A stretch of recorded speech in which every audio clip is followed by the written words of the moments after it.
দর্শক আমন্ত্রণ এসকেটিভি অনলাইনের টপ নিউজে। হাদিকে গুলি করায় ৮ হাত বদল হয়েছে মোটরসাইকেল, নাম্বার প্লেটও ছিল ভুয়া। সরকারের ৩ উপদেষ্টাকে পদত্যাগের আলটিমেটাম দিয়েছে ডাকসুর ভিপি। জানবো হাদির সর্বশেষ অবস্থা। দর্শক আমাদের সাথেই থাকুন, দেখতে থাকুন সম্পূর্ণ ভিডিওটি। ভিডিওর নিচে লাইক দিন আর চ্যানেলে নতুন হলে এক্ষুনি চ্যানেলটি সাবস্ক্রাইব করুন। চলুন শুরু করি বিস্তারিত। ইনকিলাব মঞ্চের মুখপাত্র ওসমান হাদির উপর হামলার ঘটনায় ব্যবহৃত মোটরসাইকেল, হেলমেট ও ভুয়া নাম্বার প্লেট উদ্ধার করেছে ঢাকা মেট্রোপলিটন পুলিশের counter terrorism and transnational crime. বুধবার দুপুরে ডিএমপির মিডিয়া অ্যান্ড পাবলিক রিলেশনস বিভাগের উপ পুলিশ কমিশনার মোহাম্মদ তালেবুর রহমান এই তথ্য জানান। ডিএমপি জানিয়েছে, সকাল ৮টা ৪৫ বনলতা আবাসিক এলাকা থেকে পরিত্যক্ত অবস্থায় মোটরসাইকেল, হেলমেট ও ভুয়া নাম্বার প্লেটটি উদ্ধার করা হয়েছে। সিটিটিসি ফুটেজ বিশ্লেষণের মাধ্যমে হামলার ব্যবহৃত মোটরসাইকেলটি নাম্বার প্লেট পরিবর্তনের বিষয়টি উদ্ঘাটন করে। গোপন সংবাদের ভিত্তিতে শেরেবাংলানগর থানাধীন পশ্চিম আগারগাঁও বনলতা আবাসিক এলাকায় একটি বাড়ির নিচতলায় পার্কিং থেকে মোটরসাইকেল ও হেলমেট উদ্ধার করা হয়। পরবর্তীতে ভুয়া নাম্বার প্লেট পরিত্যক্ত অবস্থায় ম্যানহোলের ভিতর থেকে উদ্ধার করা হয়। উদ্ধারকৃত মোটরসাইকেলটির মালিকানা শনাক্ত নিবিড়ভাবে তদন্ত করা হয়। হামলার ঘটনায় ব্যবহৃত মোটরসাইকেলটির প্রথম মালিক ছিলেন আব্দুর রহমান নামের এক ব্যক্তি। পরবর্তী যৌনিক শহীদুল রাসেল, মার্কেট প্লেস ওবায়দুল ইসলাম, আনারুল হতে পুনরায় ওবায়দুল হয়ে শুভ নামের এক ব্যক্তি মোটরসাইকেলটি ক্রয় করেন। সর্বমোট ৮ ব্যক্তির হাতবদল হয়ে হামলার ঘটনায় জড়িত প্রধান সন্দেহভাজন ফয়সালের সহযোগী মোহাম্মদ কবিরের জাতীয় পরিচয়পত্র ব্যবহার করে মঈনুদ্দিন ইসলামের নামে মোটরসাইকেলটি ক্রয় করা হয়। উদ্ধারকৃত মোটরসাইকেল, হেলমেট ও ভুয়া নাম্বার প্লেটটি ডিবির নিকট হস্তান্তর করা হয়েছে। এদিকে ইনকিলাব মঞ্চের মুখপাত্র শরীফ ওসমান হাদির উপর হামলার ইস্যুতে আগামী ৪৮ ঘণ্টার মধ্যে আওয়ামী লীগের বিরুদ্ধে এলাকাভিত্তিক চিরুনি অভিযান শুরুর দাবি জানিয়েছে ঢাকা বিশ্ববিদ্যালয় কেন্দ্রীয় ছাত্র সংসদের সহসভাপতি ভিপি সাদিক কায়েম। সোমবার স্বরাষ্ট্র উপদেষ্টার সাক্ষাৎ শেষে একথা বলেন তিনি।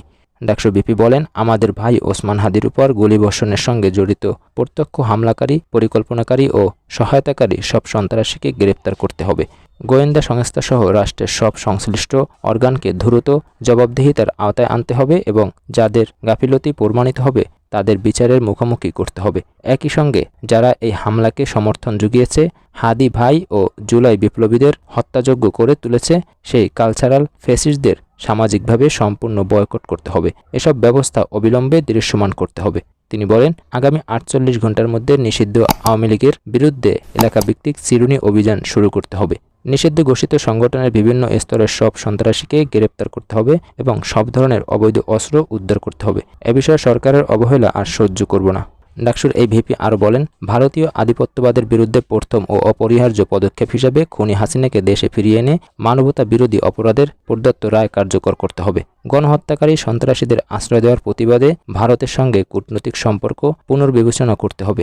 অভিযুক্তদের ফেরত না দেওয়ার পূর্ব পর্যন্ত কূটনৈতিক সম্পর্ক স্বাভাবিক করা যাবে না। এই দাবি অবিলম্বে না মানা হলে এবং আইনশৃঙ্খলা পরিস্থিতির দৃশ্যমান পরিবর্তন না দেখাতে পারলে স্বরাষ্ট্র উপদেষ্টা, আইন উপদেষ্টা এবং পররাষ্ট্র উপদেষ্টাকে পদত্যাগ করতে হবে।